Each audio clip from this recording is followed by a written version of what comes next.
अखंड विश्वाची माऊली म्हटलं जातं संत ज्ञानेश्वर माऊलींना. संत ज्ञानेश्वर माऊलींनी माणसाने जीवन जगावं कसं आणि जीवनाचं अंतिम ध्येय काय आणि देवापर्यंत पोचावं कसं, हे सगळा जो सार आहे तो ज्ञानेश्वरीच्या माध्यमातून आपल्याला एक अमृताचा ठेवा आपल्यासाठी ठेवलाय. तर बांधवांनो, ज्ञानेश्वर माऊलींनी सांगितलं की पंढरपूरला गेल्यानंतर विठू माऊलीच्या पायाशी आपण नतमस्तक जर झालो तर जन्म मरणाच्या फेऱ्यातून आपली मुक्तता होते. आणि स्वतः संत ज्ञानेश्वर माऊली शेकडो वर्षापूर्वी पंढरपूरला स्वतः चालत जात होते. आणि संत ज्ञानेश्वर माऊलींनी सांगितलं की पंढरपूरला गेल्यानंतर जन्म मरणाच्या फेऱ्यातून मुक्तता होते. आणि बांधवांनो, हेच ऐकून त्यांची परंपरा चालवण्याचं काम आज महाराष्ट्रातील सगळे वारकरी चालवतात. आणि म्हणून तर बांधवांनो, आता आषाढी वारीचं पालखी म्हणजेच ज्ञानेश्वर माऊलींचा पालखी बरोबर लाखो लोक पालखी बरोबर जातात. हा पालखी सोहळा आळंदीवरून निघतो. लाखो लोक असतात, सर्व जाती धर्माची लोक असतात पालखीमध्ये. आणि या पालखी सोहळ्यामध्ये कुणीही कोणाचं ओळखीचं नसतो, परंतु प्रत्येक जण हा माऊलीच म्हणतो प्रत्येकाला. का बरं माऊली म्हणतो याचं रहस्य जाणण्यासाठी आपण व्हिडिओ पहा. बांधवांनो, वारकरी संप्रदायातील लोकांना माहिती आहे, परंतु कित्येक तरुणांना हा प्रश्न पडतो की प्रत्येक जण हे माऊली का बरं म्हणतात. नाव असताना कित्येक लोकांना एकमेकाची नावं माहीत असतात, परंतु माऊली हाच शब्द त्या ठिकाणी उच्चारला जातो. बांधवांनो, हे माऊली शब्दाचं रहस्य ऐकल्यानंतर आपण जीवन जगावं कसं हे नक्की आपल्याला समजेल बघा. त्यासाठी व्हिडिओ नक्की पहा.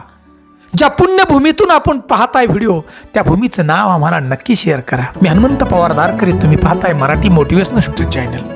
अबघा रंग एक झाला, रंगी रंगला श्रीरंग, मी तू पण गेले वाया देखता पंढरीचा राया. जय हरी माऊली. तर बांधवांनो, समानतेचा धागा आणि ज्ञानेश्वर माऊलींची थोरवी काय वर्णावी, आपण तेवढे मोठे नव्हतो. अहो, माऊलींच्या सारखी माया ममता सगळ्यामध्ये आहे का? कदाचित नाही हे उत्तर मिळेल. अहो, एकमेकांना माऊली म्हणणं म्हणजे एकाच नावानं बोलवणं, याचाच अर्थ सगळेजण समान आहोत. आपण सगळेजण एकमेकांना तेवढ्याच मानाने भेटतात.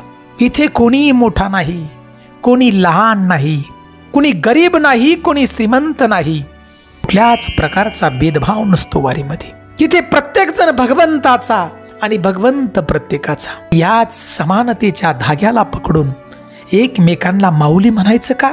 कदाचित बांधवांनो, हो हे उत्तर असेल. आणि असं वाटतंय कुठंतरी माऊलींनी त्यांच्या कार्यातून आपल्याला एकमेकांना माऊली म्हणायला शिकवलेलं असावं. व समानतेच्या धाग्यालाच पकडून येतं दुसरं कारण, आणि ते म्हणजे सर्वाभूती परमेश्वर. विचार करा, माऊलींनी रेडामुखी वेद वदविला, हे याचं स्तर प्रतीक होतं की प्रत्येकामध्ये परमेश्वराचा अंश आहे.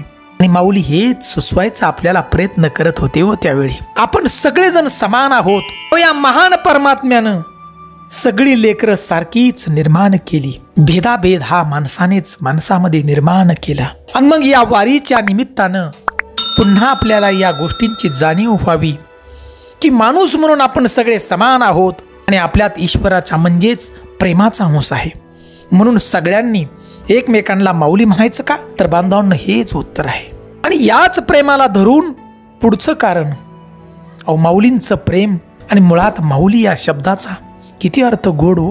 माऊली म्हणजेच आई. आई आपल्याला केवळ मायाच करत असते, यात कोणताही स्वार्थ नसतो, परतफेड करावी अशी भावना नसते. मग इथे माऊलींचा अर्थ कोणताही हेतू न ठेवता निर्मळ भावाने एकमेकावर प्रेम करणं, माणूस म्हणून एकमेकांना आपण मानणं. आणि म्हणूनच मग आपण एकमेकांना माऊली म्हणायचं.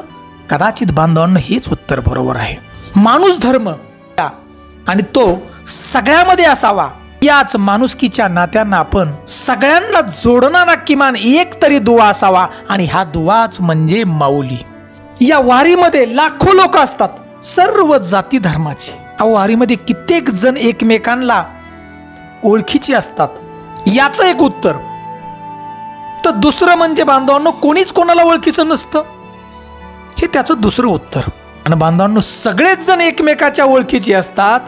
याचं कारण सगळ्यांना एकमेकांची नावं माहीत असतात आणि बांधवांनो ते नाव म्हणजे माऊली.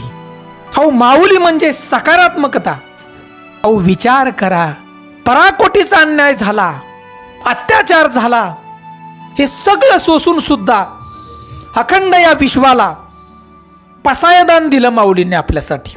अहो या वारीमध्ये किती कष्ट पडतात, कित्येक वेळा पाऊस येतो, ऊन येतं, अनेक संकट येतात, परंतु या वारीमध्ये चालणारा प्रत्येक वारकरी, प्रत्येक पांडुरंगाचा भक्त, कित्येक वयस्कर माणसं असतात, या प्रत्येकाचं ध्येय असतं, अंतिम ध्येय की पंढरपूरला जायचं आणि माझ्या पांडुरंगाच्या पायाशी नतमस्तक व्हायचं. हे प्रत्येकाचं ध्येय असतं बघा वारकऱ्याचं. आणि प्रत्येक जण जाताना म्हणतो माऊली. पांडुरंगाला सुद्धा माऊली म्हणतात. म्हणजेच बांधवांनो संत ज्ञानेश्वर माऊलींनी सांगितलं की प्रत्येक जीवामध्ये परमेश्वर हा निश्चित आहे, म्हणून तसं आपण जीवन जगा. गोर गरीब श्रीमंत उच्च नीच हा कुठलाही भेदभाव न करता जीवन जगावं कसं हे आपल्याला वारी शिकवते. म्हणूनच वारीमध्ये प्रत्येकाला माऊली म्हटलं जातं. शेकडो वर्षाचा काळ जरी गेला तरी संत ज्ञानेश्वर माऊलींनी सांगितलं की पंढरपूरला जा आणि माझ्या पांडुरंगाच्या पायाशी नतमस्तक व्हा.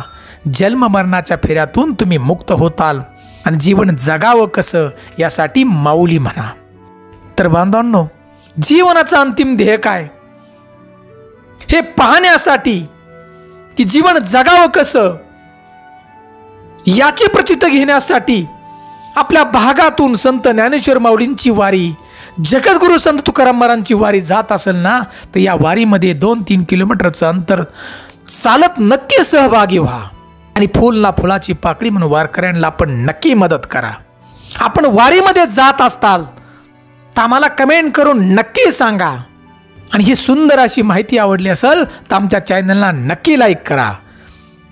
चॅनलवरती प्रथम असाल तर नक्की आपण सबस्क्राईब करा. त्यामुळे आम्हाला एक नवीन व्हिडिओ बनवण्याची ऊर्जा मिळते. आणि आम्हाला कमेंट म्हणून संत ज्ञानेश्वर माऊली किंवा माऊली अशी कमेंट नक्की द्या. जय हिंद, जय भारत.